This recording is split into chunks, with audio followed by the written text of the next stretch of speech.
Good afternoon. Second day, almost done. All right. So I'm going to introduce our speaker, the great Southern writer for this symposium. So Osha Gray Davidson is an award-winning author of 6 books of nonfiction and more than 100 articles on a wide range of topics.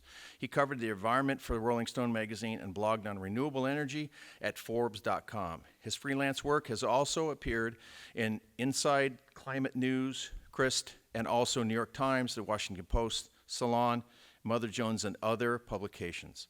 Davidson co-wrote the screenplay for IMAX documentary Coral Reef Adventure, and his photographs have appeared in Rolling Stone, Inside Climate News, Forbes.com, and elsewhere. But for today, The Best of Enemies is his 1996 portrait of North Carolina race relations presented through the story of a black activist, Ann Atwater, and ex-Klansman C.P. Ellis's unlikely friendship, and continues to resonate so deeply within the context of Southern literature.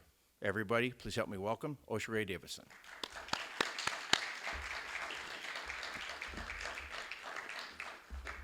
And there's some water for you. Thank you. Thanks. I've got 2. Good afternoon. I have to say it is truly humbling to be invited to this festival. It took a couple of years because of COVID for it to actually happen, but it has happened, and it's been a wonderful couple of days here, hearing panel discussions and music and, of course, eating. When I think of great Southern writers, I think of Langston Hughes and Harper Lee, Zora Neale Hurston, Flannery O'Connor, Ernest Gaines, Toni Morrison, and of course, New Beria's own James Lee Burke. And it's an honor to be linked in any fashion to these powerful voices that have shaped me as a writer, but also as an American and as a person, as a human being, because that's what literature can do. When Marcia Patu first invited me, I felt obligated to point out that I'm a Northerner, born and bred. And she said, "Don't worry about that. You write about the South." I do have a family link to the South through more or less distant relatives, but I'm not going to lean too heavily on that. My father, I should point out, was an LSU alum, and I grew up listening to the Tigers play either football or basketball on the radio. Oh, my father is smiling somewhere. He was a lifelong LSU fan, which I guess is redundant, right? But it was strange growing up in Iowa. And I never wondered really about it when I was young, but it always seemed strange to me that he was cheering for a Louisiana team. And Iowa is can be very insular, like most places. And so that link is not something that I feel I should lean on, especially because there's more commonality between the North and the South than I think people generally tend to think, especially when it comes to issues of race. That's something that I learned while writing The Best of Enemies, and even more while writing, researching, and producing a podcast about reparations for slavery and its legacy. More on that in a bit. You know, writing is the world's best excuse for nosy people to be exactly who we are. I can't think of another occupation that you can, under the cover of doing research, go to people's houses, go anywhere, and ask them questions about their lives, about their work, about their world, and including asking questions that are deeply personal and about issues that they probably haven't discussed before, even with family members. But writing is also a way to learn about what makes us human and about what makes us act inhumanely, to learn about the best and the worst within us and within our nation. For me, The Best of Enemies was about many things. Most of all, about, of course, the intersection of class and race, but also about the battle between our national mythology and history. These are two very different things. Writing history depends on, quote, the willingness to sift the sanctified lies, as the great white novelist Sinclair Lewis put it. Now, if identifying Sinclair Lewis as a white novelist sounded a bit strange to your ears, as it has to mine, it's because whiteness is normalized in America. Nobody says the best white writer. That's just taken for granted. And if they're not white, then you say what race or ethnicity. And it's racializing only black writers is one way the sanctified lies are perpetuated. Writing is also a way to make a sense of a world that doesn't seem to make a whole lot of sense. To make stories you believe are important, to take stories that you believe are important about people and incidents that made you see the world differently or yourself differently, and share them with people unknown, with readers. Books have the power to change us at the most fundamental levels, and that's true for readers as well as for writers. For a writer, it's also a way to say, what happened here matters. Pay attention. These people lived remarkable lives. And that was certainly true with Anne Atwater and C.P. Ellis, the remarkable people at the very heart of the story of The Best of Enemies. The Best of Enemies is the true story of the improbable friendship between Claiborne Paul, or C.P. Ellis, the leader of the Durham, North Carolina KKK, and Anne Atwater, a black community organizer and civil rights leader in the same city. They truly were sworn enemies. They, in fact, each tried to kill the other one at different points. But in 1971, they were forced to work together on a program to desegregate the public school system in Durham, North Carolina. Actually, Anne was there to help the process. CP was there to sabotage the process. But along the way, a miracle happened. CP was forced for the first time in his life to listen to black people, parents of school children like he was. And when those parents talked about how their kids were treated poorly because of their race and because they were poor, CP, much against his will, found himself identifying with them, not because of race, but because of poverty. He had grown up poor. His whole family had grown up poor. His father was a worker in the textile mills, and CP was taunted by other wealthier white children as a lint head, the pejorative term for people who worked in the textile mills or were children of people who worked in the textile mills. Now, Anne Atwater knew far more about the CPs of Durham than CP knew about black residents. As a poor black woman, that knowledge was essential to her survival. As writer and poet Gwendolyn Brooks explained, quote, "We, meaning black people, know the condition of your gums because we have been so long between your teeth." So Anne understood what CP did not, that the wealthy white elite in Durham despised CP as much as, and in some ways more than, they did her. Even though these powerful white men were funding the KKK. The racists within the white working class were doing the dirty work for the ruling class. And CP and other poor whites served as a kind of buffer between black people in general and the, quote, better white folks. The racialized technique of divide and conquer had been harnessed to keep them in power for centuries. I don't want to give away too much of the book because I want you to read it, or the film adaptation if you haven't seen it.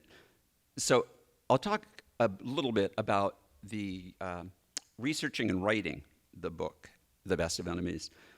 I lived in Iowa at the time, where I had grown up, and over 3 years I made frequent trips to Durham, where I interviewed Ann and CP, their friends, family, and others who played a role in the racial strife, the successes and failures of the civil rights era.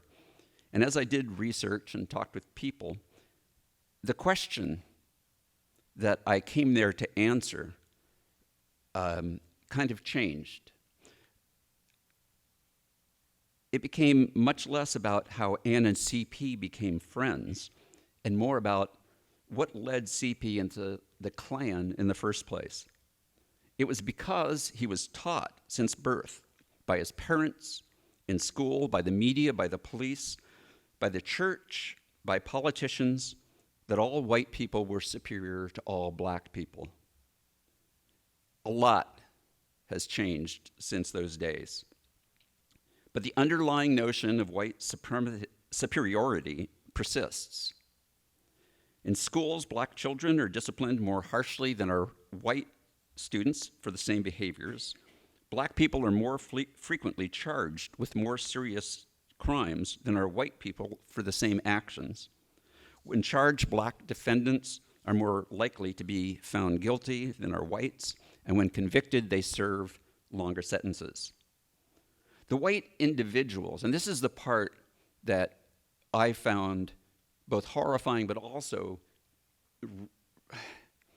I hate to say interesting because that sounds like there's a lack of passion there, but it's that the white individuals passing judgment aren't necessarily consciously racist, although they sometimes are, but systemic bias and unconscious bias are responsible for much of the injustice black Americans face today, as is the failure to repair the damage done by centuries of slavery and its legacy, the subject of the podcast I produced.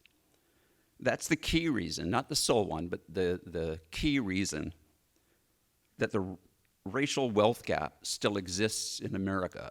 The typical white family, for every dollar that the typical white family has in wealth, the typical black family has 8 cents.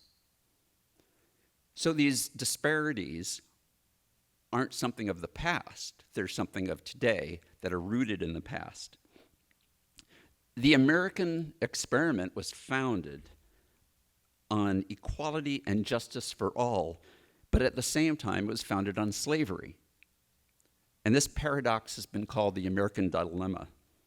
I think what really lay behind my decision to write the book was the knowledge, probably mostly unconscious at the time, that this American dilemma was also my dilemma in many ways.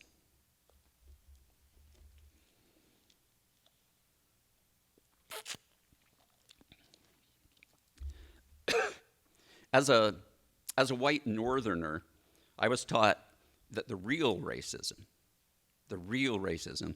existed solely below the Mason-Dixon line.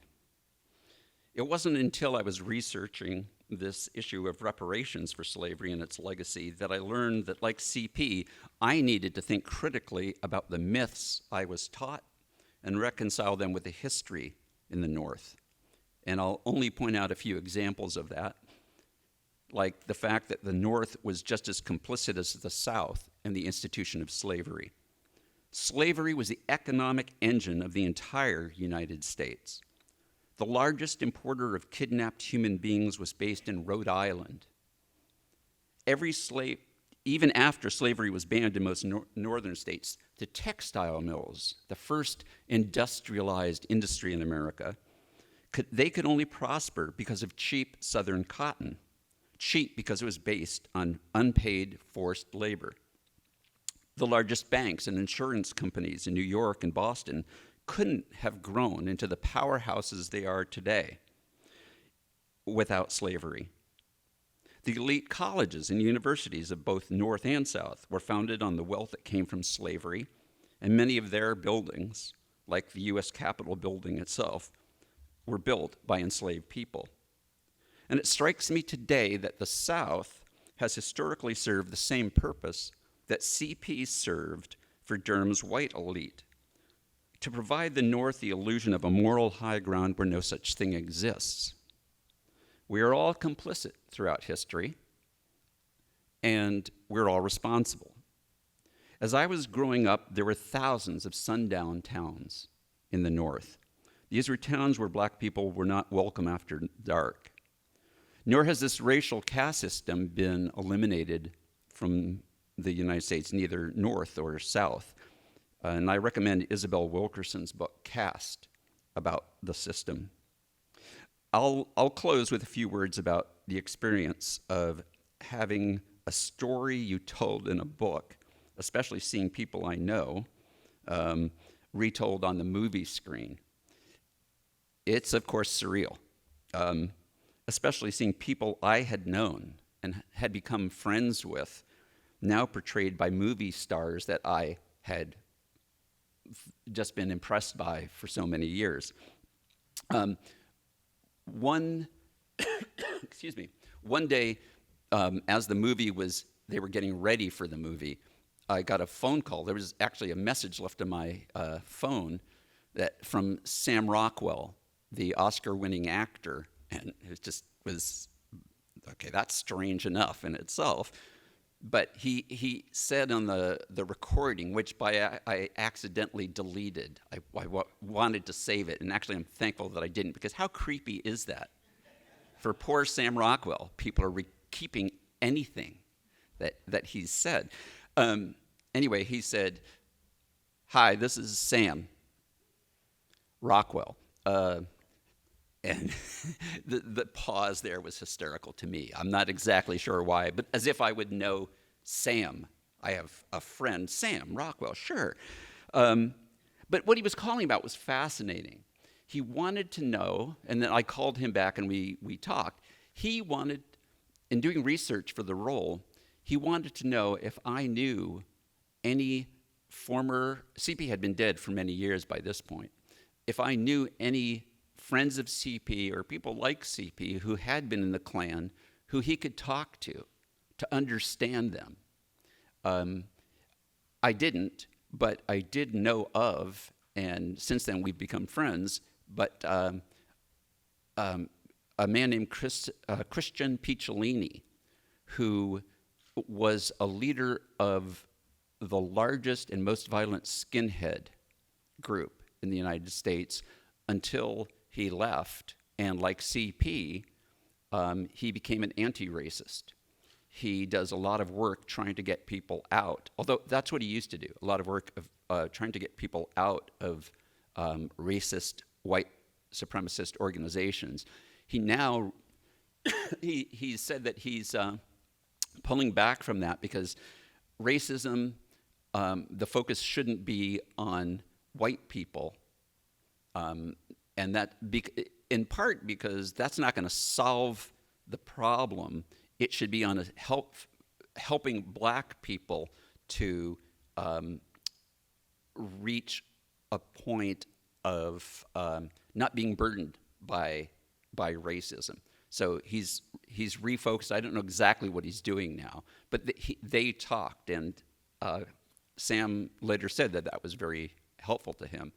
Another thing about that was I didn't attend I never visited the set of the film. I was already working on other things, other projects, and also the writer of a book that's been adapted by somebody else. I didn't write the screenplay. The director, screenwriter of the movie, I suspect that the last person they want on set is the writer of the original material to be judging, or not judging out loud, but just, I think it would be unnerving. But at any rate, one of CP's grandkids, a grown man, wrote that he he was there on the set. And CP died in 2005, and the film was filmed in 2016 or 17, I think, probably 17, because it took a couple of years before it came out. And CP's grandchild was there watching the very first setup, and he heard Sam Rockwell saying the first line, and he said he broke down and cried because it was the first time he had heard his grandfather's voice since 2005. And watching the movie was like that for me. I saw the world premiere of it was in Durham, which was a great idea. I'm so glad that they did that. But watching the movie, seeing Sam Rockwell, just do the mannerisms, and of course the voice too. But this was a guy I got to be friends with and had known for a couple of decades at that point, and now to see this actor who I'd seen for years and loved as an actor, portraying him and doing such a good job, it was like these universes are colliding. And Anne, unfortunately, passed away before, Anne Atwater passed away before the movie came out. She never saw it to completion, but she knew that they were making the movie. And the actor who they hired to play her, Taraji P. Henson, she's been Oscar nominated, and she was at that time in a hip-hop soap opera called Empire, and played this tough as nails matriarch. I don't know if matriarch is quite the word. She probably would slap me for saying that. But this very tough gangster woman. And Anne knew the show, but she couldn't remember Taraji's name. She didn't know the actress's name. But she kept telling people, Cookie's playing me, because Cookie was the name of the character. And she died smiling, knowing that Cookie was going to portray her. And Taraji P. Henson did a fantastic job. Everybody in the film, actually, it was surreal watching it. But the best part was that the story that I found amazing and important and necessary to be told now was being heard and seen by people far beyond the number of readers of the book. Hollywood has that power, and that was the ultimate gratification to see that. The film is different from the book in many ways, but the central truth of it, of what Anne and CP accomplished, is there. And that truth is that we're, all of us, capable of enormous and heroic change. We're not robots. We can choose to separate myth from history and make choices based on the truths of the world, not on the sanctified lies of racism, misogyny, homophobia, or anything else. And it takes courage to change. It took CP an amazing amount of courage to change. It's not easy, and it doesn't happen all at once. In fact, for many of us whites, it's a lifelong process. It is for me.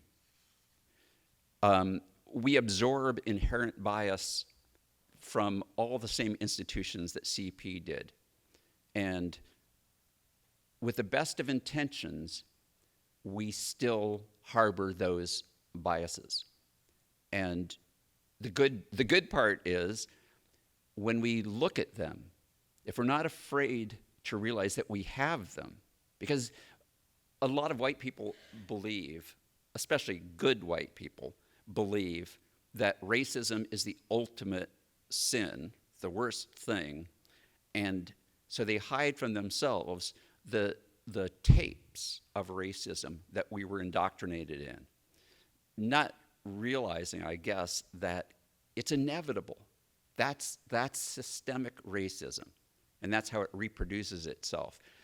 But we can pay attention to that and this is the lifelong process, every time we see ourselves making racial assumptions about people we don't know, so it's based on emotion, not on reason, we can make a note of that and just be honest with ourselves. We don't have to try and change that, because that may be beyond our power to consciously change it when it's been taped. But I can guarantee you, by noticing that, just noting it, your psyche changes over time. It diminishes the hold that racism has. So really the only way to change the world is to change ourselves at the same time, because the two can't be separated. And making a better world in that way is something worth fighting for, as Ann and CP fought. So thank you very much for listening, and we can open up to questions if people want, if you have them. Yes. Okay, so when I read the book, and this is my perception, but it seemed like half the book to me was very historical about, Durham, and then the second half was kind of their relationship. So did you set out to write a story about the history of that in Durham, and they just came along and whatever, or did you set out about those two people? Yeah, I understand. That's a really good question. No, I set out to write just the story about them, but I found while doing that it was impossible to tell the real story of how they did what they did and how change came about without the context. And to really present the context required a lot of work and a lot of pages. And there have been people who have criticized the book for having too much history in it. Actually, one of my favorite reviews on Amazon or someplace, somebody said, "This book has far too much history." But I read the whole thing, and I loved Ann and CP, and I guess it wouldn't have been possible to understand them if I hadn't heard the rest of it. So I thought, okay. Yeah. Oh, yes. Hi. How did you initially get introduced to this pair? It was Studs Terkel, the oral historian, who was a role model for me, wrote a book called Race in the early 90s. And at the time, I was doing a lot of work. As a freelancer, you have to find a lot of gigs. And I was writing a lot of book reviews for different newspapers. And I don't remember what newspaper this was, but I wrote a book of Race, about the book Race. And reading the 8 pages about Ann and CP, I thought, man, somebody should write a whole book about this. And then I realized, dude. Yeah. So, yeah, that's how I found out. But it's funny because my own assumptions all along about race, about class, were put to the test right at the very beginning. I thought, okay, CP, LS, I need to write and get permission, of course, and then interview them. So I got CP's phone number, and it was listed publicly, and I thought, okay, I'm going to have to explain the whole idea of writing a book, and then, my idea was to adapt it as a screenplay, even at the beginning. So I'll have to explain to him, pardon? Write a screenplay first without writing the book? Yes. But I thought I thought I'll have to explain all this. Well, the reason I thought I would have to explain all of it was I just assumed that being the poor white guy I knew him to be, he wouldn't know about things like that. So when I called and he answered, and I told him what I wanted to do, and he said, "Osha, you'll have to talk to my agent about that." And that's when I realized, oh, I knew about book agents, but I didn't know he had a movie agent too. Somebody already had the rights to do a screenplay, and eventually that, like most Hollywood projects, got dropped. But CP was he after he left the Klan, he became a union leader of an 80 to 90% black union at Duke University. And he went through he went through a lot of changes, let's say, and he realized that that he had to be open to all sorts of people, and he found that what's that? I'm trying to remember what he had told me. Oh, he went to a factory in his early days as being the union steward, and when he was leaving, after talking to the workers, a woman came out and said, Mr. Ellis,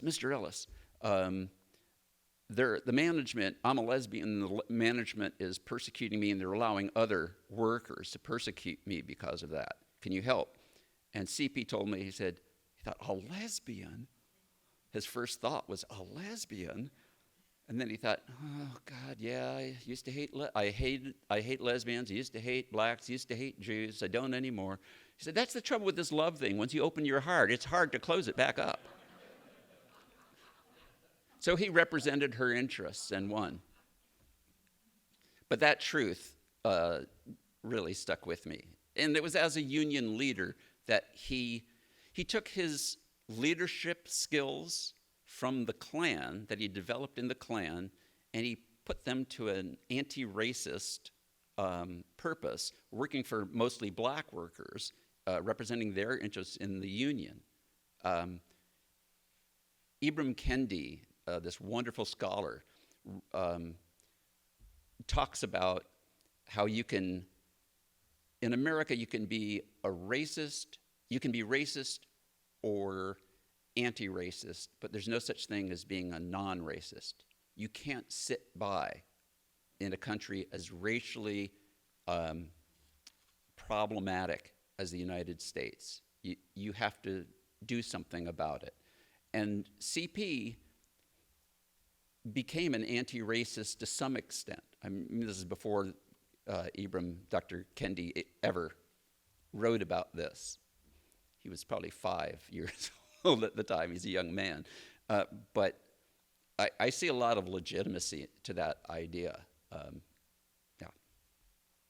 Sorry I went on with that one. Greg.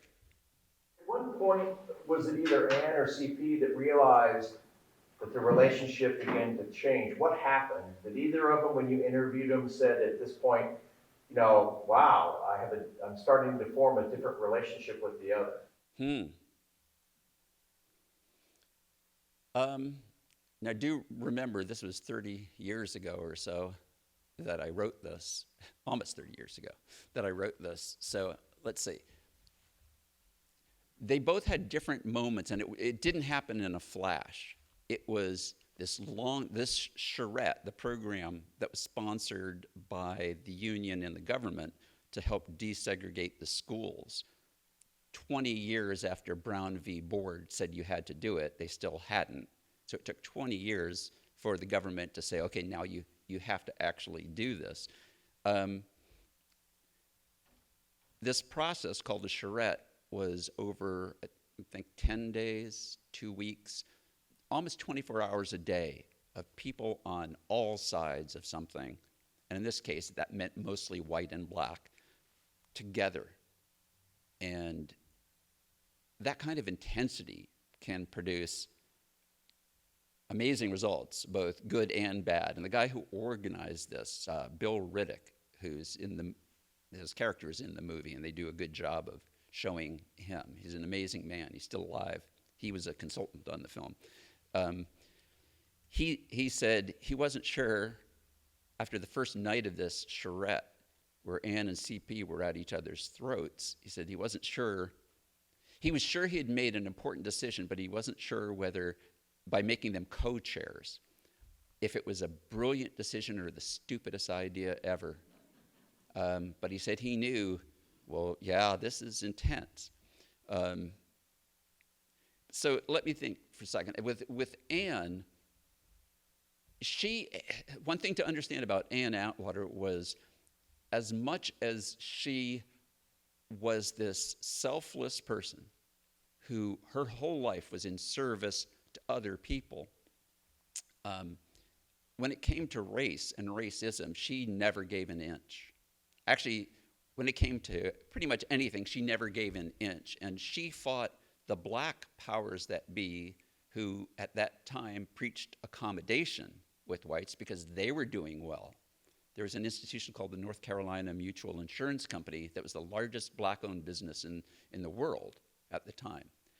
So there's this stratification of class both in the white community and in the black community. She called them the big Negroes, and she had no fondness for them, and they really didn't like Anne. And they portray that in the movie a little bit. But Anne, the other thing about Anne is that she was a Christian, deeply committed to it, and she knew that she was called on to see all people equally beloved in the eyes of God. And while she knew that, in theory about white people, she had never met a white person that she felt deserved, she could connect with on that level because of their racism. And it wasn't until CP that she was put to the test to extend that kind of, to see him as a human being first. And she did, and she realized this man has bought all of this garbage. He believes this. It's not that he's using it for his own ends, although he's doing that sort of too, but that he actually believes all this stuff, and he thinks that they like him. So it was her that started it, in answer to your question, Greg. What she did was she confronted CP and said some remark about his friends, meaning the white higher-ups, and said that those aren't your friends. And he said, "What are you talking about? They're my friends." And she said, "So you go to their house?" And he said, "Yes." And she said, "What door do you use?" And he realized, he told me too, that, well, he always had to use the back door because they didn't want to be seen having the KKK guy come to their house. She asked him a whole bunch of questions about his life that nobody had ever asked him before, and it undermined his sense of the way the world was. And gradually, through talking to black parents, hearing all this, it gradually changed. It was mostly tearing down his view. There was nothing replacing it yet. And it culminated. He was having a terrible time emotionally because his identity as a white superior was being eroded by this black woman. He was walking down the street, he said, in Durham. This is while the charrette was going on. He had to run an errand. He was walking down the street, and he saw one of the top white guys on the city council who he had met with in secret and was giving money to the Klan. And as they were getting closer, he thought that all that stuff that Anne said, none of that's true. And he got ready to put out his hand to shake it as this guy was coming up. And he said he saw the guy suddenly realize that, oh, that's CP, saw CP's hand coming up. And CP said the guy ran across the street to get to the other side to avoid having to shake his hand in public, even though there was a lot of traffic and cars were honking at him and he almost got hit. And he said that moment was the moment for him that he realized that maybe some of what Anne was saying was true. But it took a long time. In the movie, everything's foreshortened. That's the way movies are. They have to. But it was not a happy time for CP. He tore up his Klan card, and he, within a few months, he tried to kill himself because he had no place to stand in the world. His whole world had dissolved before him. But he didn't feel any self-pity. One day we were driving around. We spent a lot of time driving around Durham, and he would take me to places like the gas station that he had owned, the Clan Hall that now was something else, but that had been the Clan Hall. And I asked him something about being, about regrets, or I think maybe it was more about how courageous it was of him to change. And he said, it wasn't courage. He said, what do you do when you realize you're wrong? What choice do you have? Well, a lot of us don't really have that kind of courage to do what he did, which was break all ties with all the people he had ever known, where he had grown up. And one thing that he said when we were sitting in the car outside of the former Clan Hall was, I wish I had more friends. And in talking with his wife later, found out he didn't have any friends. He never developed any deep friendships again, because he was already old enough so that it's difficult to make friends. But he said he didn't have anything in common with the people who used to be his friends. He tried to get the Klan to change to become a multiracial organization. Because he saw that Anne was right, that it was, they're using us to pit black and white against each other. So we'll fight the power together. And, I'm the leader of the Klan. So he told the vice president of the Klan what his idea was, and the guy said, CP, don't come around here anymore. We'll kill you if you do. So there were constant death threats to him. And he made somewhat friends with black people, but not very many. His whole life was, he started off in such a different place, and it was hard to integrate a new life into that milieu and into his own head. But the one person he did become lifelong friends with was Anne Atwater.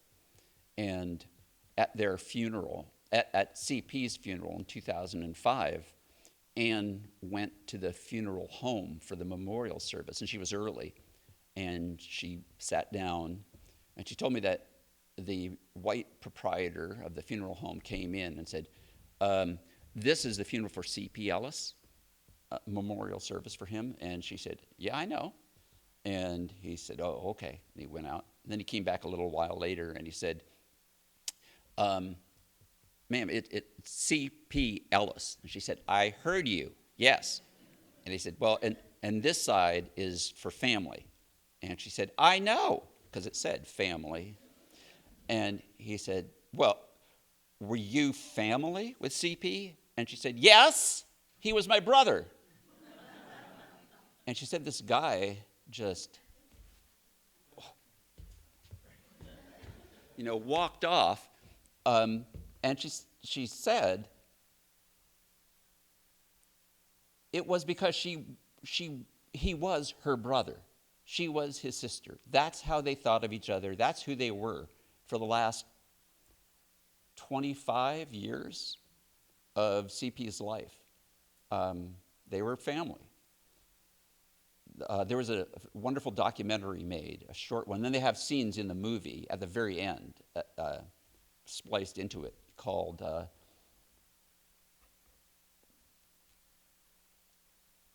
something. Okay, I'm blanking on the name of that short documentary, and I don't even know where you can see it. An Unlikely Friendship, that's the name of it. And it has them together. You see them together, helping each other off the stage. And seeing them together was, you know when you see people together, they can't fake friendship. And they completed each other's sentences.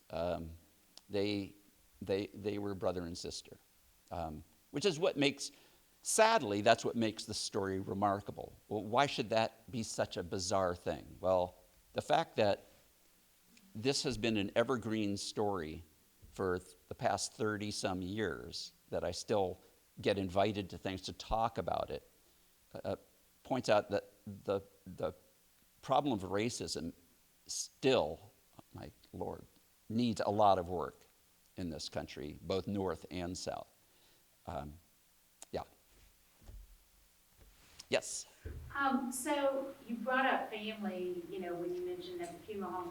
I'm curious to know, like, how CP was raised, what his family was like, and then when this happened, and how did his family react to him? Did he touch upon that?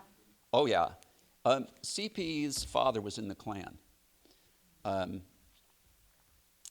And his family was virulently racist, openly racist, and embraced racism. It wasn't unconscious bias.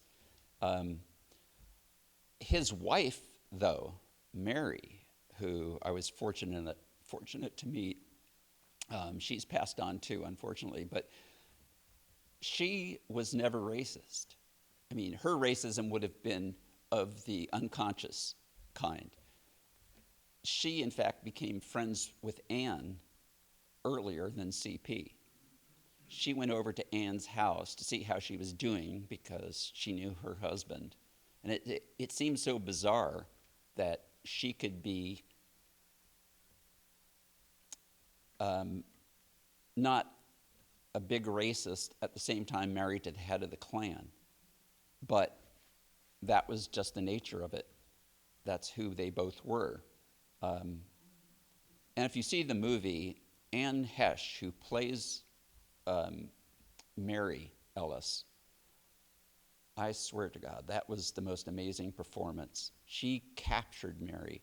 And the strange part about that was there's video of CP and of Anne, lots of it. There's none of Mary Ellis. So Anne Hesh had no opportunity to see what Mary was like. And at the movie premiere in New York, they do different premieres. I went to that with my son. And at the party afterwards, I screwed up my courage and went up to Anne Hesh. And I had to tell her what a remarkable job she did capturing this woman. I asked her how she did it, and she said, I had no idea how that, I hadn't seen any film. I thought maybe they had found something, but they hadn't. And she said, the role was this woman who was a decent, non-racist woman whose husband was head of the Klan. And I thought, well, how would that person be? And that's how I played it. And I wish that she had been nominated for an Oscar for that. She had all these mannerisms too, and it still makes me wonder, how could she know those things? Anne, or Mary Ellis, CP's wife, and my dad actually became friends. My parents were visiting when there was we had the book party in Durham, and my dad, having gone to LSU, even though he was born in Newark, New Jersey, where I was born, he had this Southern streak, and he and Mary connected instantly. And it was so funny because my dad had not been involved in any of my work before, and now just all of a sudden, when I went to Mary and CP's trailer to pick up CP for something, there was my father standing there laughing with Mary, and just, this is fascinating. But yeah, sorry, I tend to get off on these things, 'cause, that was a wonderful moment to see them like that. Does that answer your question? Yeah, I mean, I figured that he had come from a pretty racist family, so how did his family react to? Oh, right. Well, his wife was happy. And I don't know if his parents were still alive. I don't think so, because they definitely would not have been happy. Nobody else in his family. His kids were mystified by this. His daughter was happy. She was old enough. She was in high school. And she went to school with other black high schoolers, and unbeknownst to CP, had black friends. So she was happy. His wife, Mary Ellis, had wanted him to get out of the Klan years before. And so this was a good thing for her. But other than that, there was no family support, no friend support. I'm in contact and I'm friends now with a couple of CP's grandchildren and one of Ann's granddaughters. She's the only surviving granddaughter of Ann. And I knew her when I'd go down and visit. I saw her once or twice, this little girl, and Ann was raising two of her grandkids. And this granddaughter, she was always so proud of. When we talk on the phone, the first thing she'd say is the latest accomplishments of Nakia, Kia, as she called her. Kia got an A in school and blah, blah, blah, all this wonderful stuff. And I met Kia at the debut. I had no idea who it was. She's taller than I am, but she's so much like Ann. She came over and hugged me, and she said, "I know who you are. You used to come over to Grandma's house." And she, in fact, has changed her name now to Ann Nakia, after her grandmother died, the woman who raised her. And she has taken on a leadership role in racial equity. I think she's in Houston right now. So, yeah, that torch has been passed. Ann Nakia is so much like her grandmother, and it's wonderful to see that, because I really miss both of those people, Ann and CP. They were astonishing people. They changed my life. If the head of the Klan can get over racism, what excuse do other white people like me have? There is none. There is none. And Ann, if she could be welcoming and loving to somebody who she had also tried to stick a knife in the back of his neck once, but that was political, and he deserved it too, the things he was saying at a city council meeting. But she's an inspiration for change. Both of them are larger than life characters. There was a question, yes? What did Ann do for a living? That's a good question. For years, she did what almost all black women in Durham did, which was she was a domestic. She cleaned houses for white people. And what was it? It was the bus boycott. When the bus boycott began in Montgomery, she was in the kitchen and she heard these white women whose house she was cleaning for and her friends who were playing a card game talking about, well, if they don't like it on sitting in the back, that's just too bad. And Ann said she lost her mind and she went out there and lectured them. I don't remember, you'll have to read the book because it's a good story, and she said some really spot on things to them. And obviously she knew that was the last time she'd worked there, and she couldn't get a job as a domestic after that. So she worked a bunch of low-paying other jobs until she was hired as a community organizer. And that was her life's work. That became her life's work. And they do a good job of that in the film, of her showing her calling people, telling them they better get to this meeting, and hold the city council responsible. She was a voting rights advocate who went door to door getting people registered. I mean, she didn't get paid very much, and whatever money she had, she gave away to help people who had less. So she never had much money. Yeah, she did amazing things. She really found her place as a community organizer, which was why CP, as the community organizer for racist whites, and Ann as a community organizer for blacks demanding equality, that's why Bill Riddick chose them to be co-chairs of this meeting. Did like John Lewis or Martin Luther ever recognize her or know about her? No.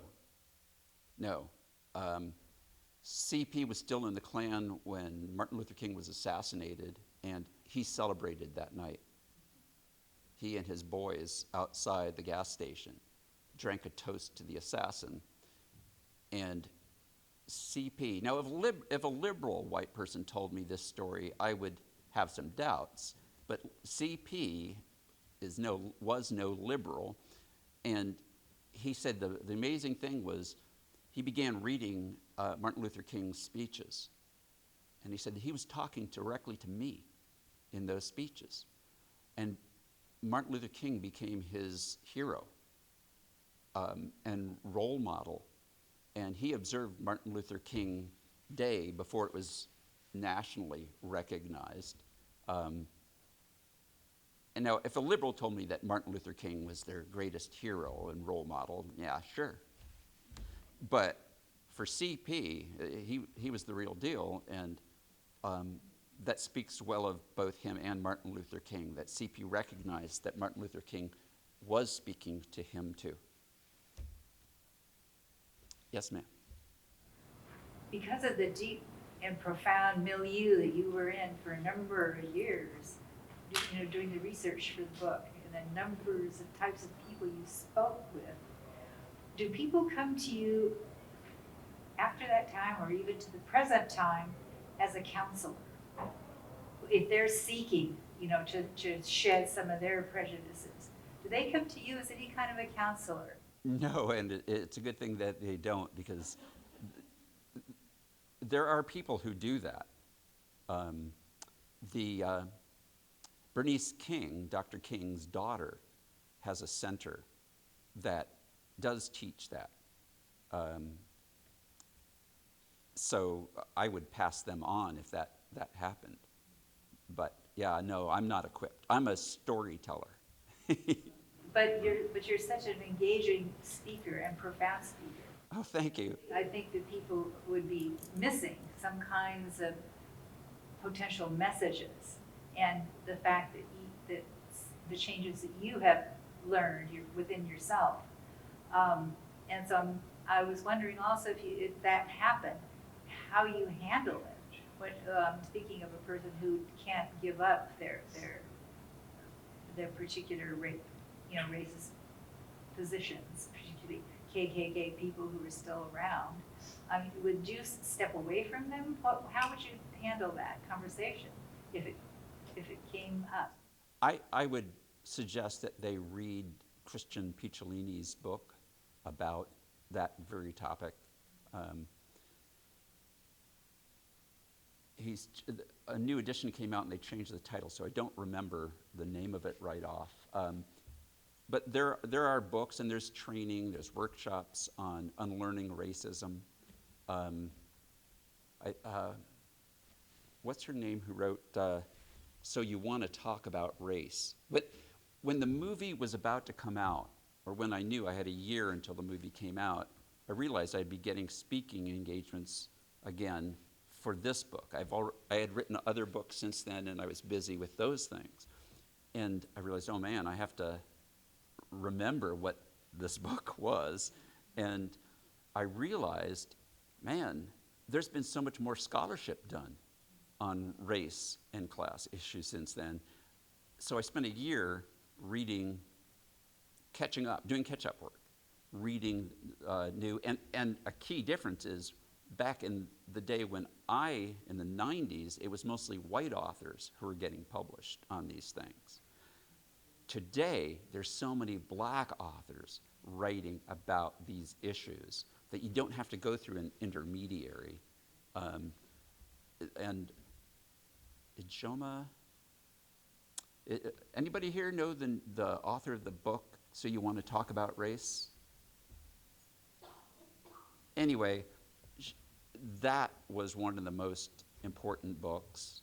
But man, I've got a huge list of books, and one was, it came out after I wrote the book, but still quite a while ago, by Nell Painter, called The History of White People.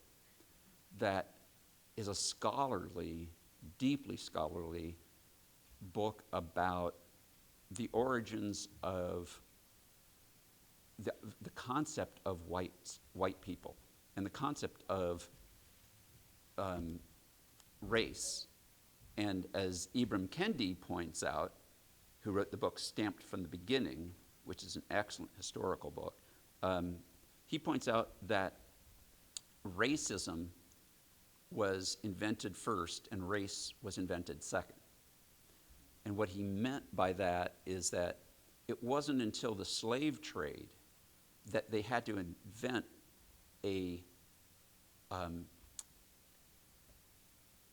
an explanation that justified slavery, and that invention was the science of race. But that hadn't existed until then. I mean, they knew there were black people, there were people with melanin in their skin, more melanin than white people. There was a lot of commerce and things between Africa and Europe, a certain amount between Africa and Europe. And racism was not invented yet. And it wasn't until the Portuguese slave trade began that they had to develop a justification for doing it. And then you have this huge science of race that came about, and that's still with us today. There's still people writing books about the intelligence difference to explain black achievement and white achievement, rather than deal with slavery and its legacies and the institutionalization of race and racism in the United States, or throughout the world too, in lots of places. So yeah, I would tell people to read Nell Painter's book, The History of White People. Now that's if white people ask me. I don't think any black person is going to ask me, because they don't need to. What should they read? This racism is almost exclusively, I was about to say almost exclusively a white problem caused by whites, but it's not just white people, but it's not black people. Their whole hue, this enormous gamut that we've supposedly scientifically, put people on. And Rachel Wilkerson in the book Caste, that I would recommend that book. She talks about how we have a caste system like they do in India, and she spent a lot of time in India studying the caste system there and showing how it's replicated, how we replicate it in the United States based on skin color. So whoever's, there's white people at the very top, black people at the very bottom, and then you have gradations based on mostly skin color. But it's also, it's important to realize too that it's not exactly skin color that in our history that's been the determining factor. Yes, black people are at the very bottom, but the Irish weren't considered white. Now, they were not enslaved. There's a lot of myths about Irish slavery. Well, that was indentured servants, and yes, they were treated poorly, but it's different. But Irish people weren't considered white, and then they became white. And there's a great book, How the Irish Became White, that explains this process. I'm Jewish, and when I still get comments in my Twitter feed and different social media things when I talk about race and whatever, and I make a reference to white people. I'll get comments from people saying, look who thinks he's white.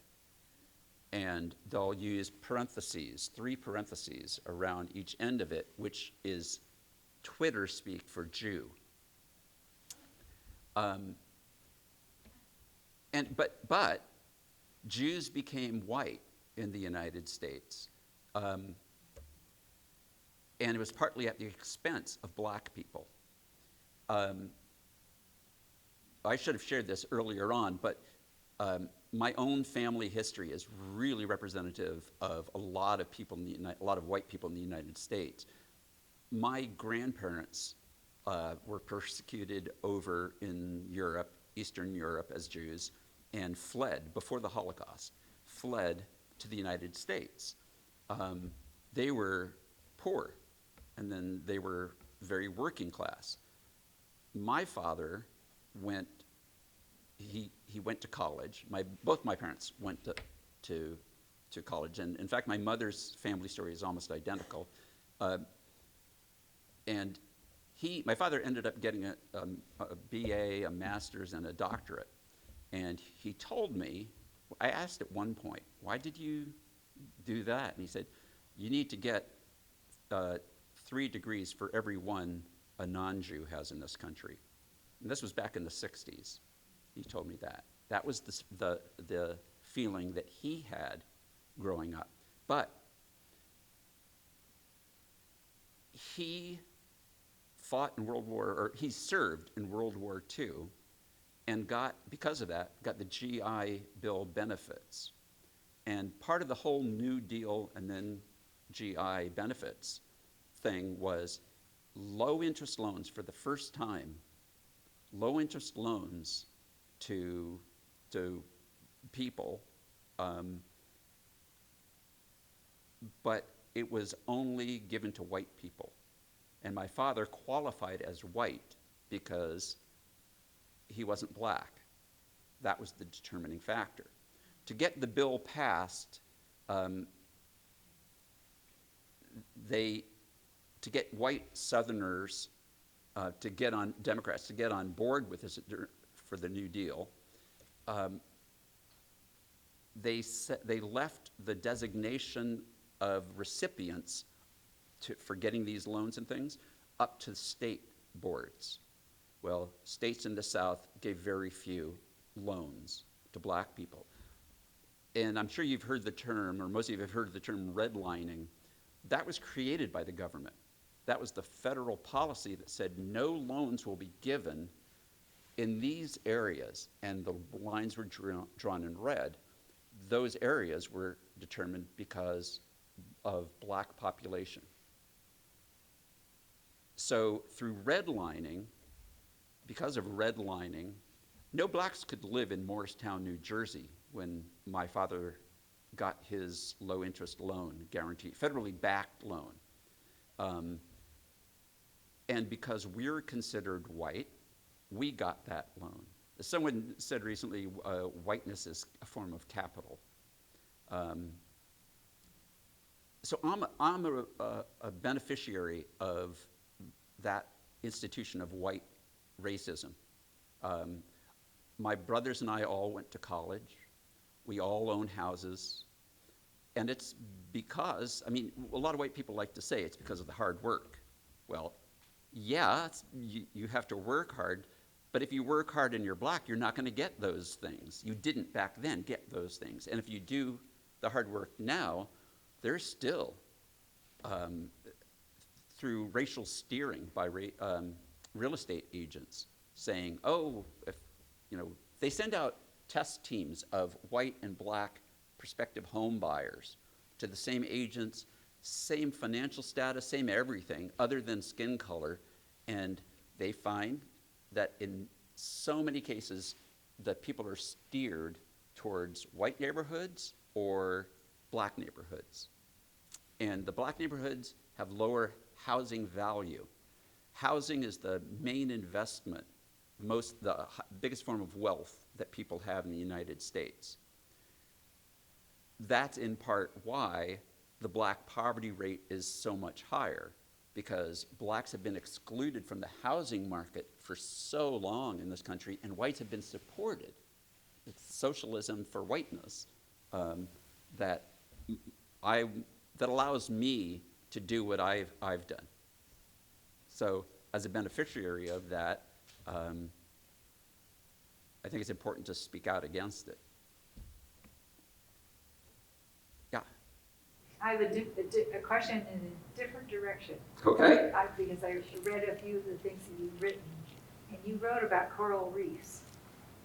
Can you I'm just very curious as to what you were pursuing at that point in your life. Writing is always a passion project for me, and it pretty much has to be for a book, because you're going to spend a few years of your life devoted to something. Well, okay, part of my past is that I dropped out of college and became a beach bum in Key West, Florida, in the 70s. And I spent my days I worked at different odd jobs, busboy in restaurants, things like that. And then I would spend most of my day snorkeling. Coming from Iowa, it's like, oh my God, this whole other place. And I developed a real strong interest in marine biology, and it wasn't until however many decades later, let's see, 75, I think, is when I first, 74, 75 is when I moved to the Keys, and I was there off and on for years. And then in the mid-1990s, after writing Best of Enemies, I got to do, my idea was, I'll write a book about the natural history of coral reefs. So I traveled around the world diving on reefs, interviewing scientists about problems and also the history of them, and that was a fun book. Best of Enemies is probably my favorite book, but that was probably the most fun. I got to go diving and talking and living for a little while in each of these places around the world with people who are working to save coral reefs, and I got to see amazing things, so yeah. Somebody, an interviewer asked me recently about, so what's the deal? You wrote about the rural crisis, a book about that. You wrote about race relations. You wrote about the coral reef, about sea turtles. Is it that you have a short attention span, or I don't remember the positive possible spin, but I told him honestly, it's a combination of both of those. Yeah. And I'm fortunate that I'm able to do that, to pursue things that I really want to pursue. I mean, I never really knew that I would be able to do that, but yeah, I don't think I'd be able to do that diving thing now. I was a lot younger then. Yes, Paul. Excuse me, very, very interesting to listen to you, and I've been looking forward to this action. I really want to think of something smart about race and class, a question about race and class, which is just going on to now. I think you mentioned it earlier, but I've changed my mind. It's because, as you've been talking, CP, he went through a process. He went through a process. He openly displayed his beliefs. Then he questioned his beliefs. Then he changed his beliefs. You also just commented, I'm glad you did, about the Twitter sphere, about the Twitters that you get. So what chance do you think CP would have had in go through that process in cancel culture and with Twitter around? So although there were very dire times in the 70s, at least, if not at least, but people did go through that process, and they'd be prevented from doing that now, do you think?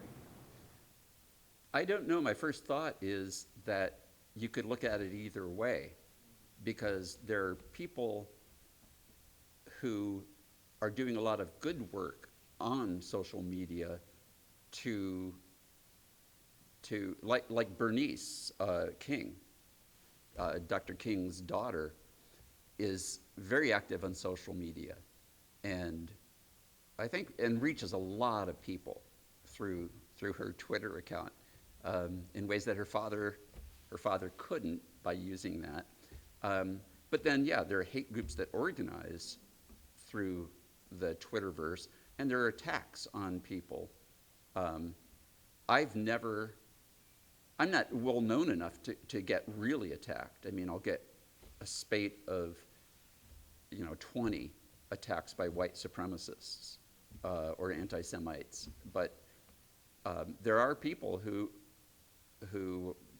get a lot worse than that. So it's a good question, one I don't have an answer to. It's worth thinking about.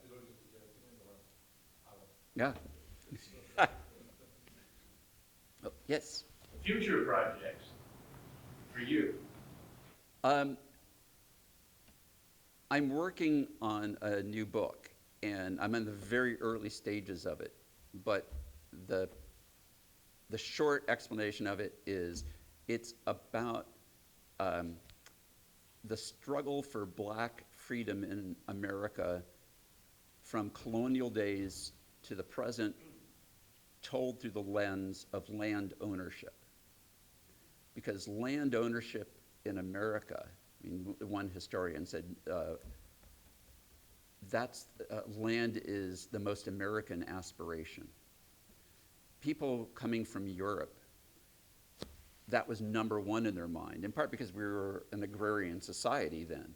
To own land, to own your own land, was everything. It was independence, it was self-determination. So it's interesting, the term real estate, the French word estate, means status. And that is really what underlies the ownership of property. It gives you status. We forget that in the early days of the United States, if you didn't own property, you couldn't vote. So it also meant political freedom, which was why blacks were prohibited from owning land for a long time. And how the quest for land ownership has been this thread, a really important one that I haven't seen anybody really cover well enough throughout the fight for rights and freedom for black people in the United States. It's been there through the entire thing. Real estate today, I mean, as we went from an agrarian nation to an industrial urban nation, owning land, farms became, the next thing was owning land with a house. That's the source of your wealth. You put the money into a house, and that's intergenerational wealth. Well, black people have been denied that for a long time through all sorts of ways, and that's what the book looks at, the different ways that land has been an aspiration for white people and for black people, but how it's been used to keep black people down and white people dominant. So, just starting on that. I'm curious about your writing process. Like how long does it take to write a book? This book, Beth of Enemy, do you do all your research and then you write? Do you research and write? And I guess 30 years ago, were you on a computer? Were you? I was. One that had 25 megabits of memory. And that was a big deal when I got the hard drive, because before it was 2 floppy disks. The process hasn't really changed a whole lot. I mean, the technology has, but I do a whole lot of research first, and then I keep on doing research as I write, but at some point I realize I need to rein in the research because that's an escape from writing, an excuse. Because you can always do more research. There's always another book to read or another archive to look through. So, and it used to take me about a year to write a book. This is going to take me longer than that. It already has. And I'm still working on the book proposal. but this is, I think, to me, this is the most ambitious book that I've worked on. I really want to do a good job on it because I think it's important. And there's so much material there, and I need more. In fact, I hit up one of the panelists yesterday or the day before about black land owner. He was talking about black land ownership in his own family here, and how, as a descendant of an enslaved person, how they managed to get land and how some of that land was taken away and they were able to maintain it. So I've been in email contact with him, setting up hopefully a productive relationship that he'll be willing to talk to me more about the details of it. But, yeah. Well, I think we should call it a night. It's been thank you all, oh my gosh. It is 4:30. Thank you all for your questions and also for attending just the Books Along the Teche Festival. This is it's been an amazing experience to me. It's strange being up at the podium after a few days of taking notes, listening to other people talk, but it's an honor, really an honor to be part of this amazing cultural and potentially world-changing event by changing things in one place that has a ripple effect. And there are people from all around the world who come here. And I think that ripple effect is really promising. So thank you all very much. Thank you to the organizers, and have a good night.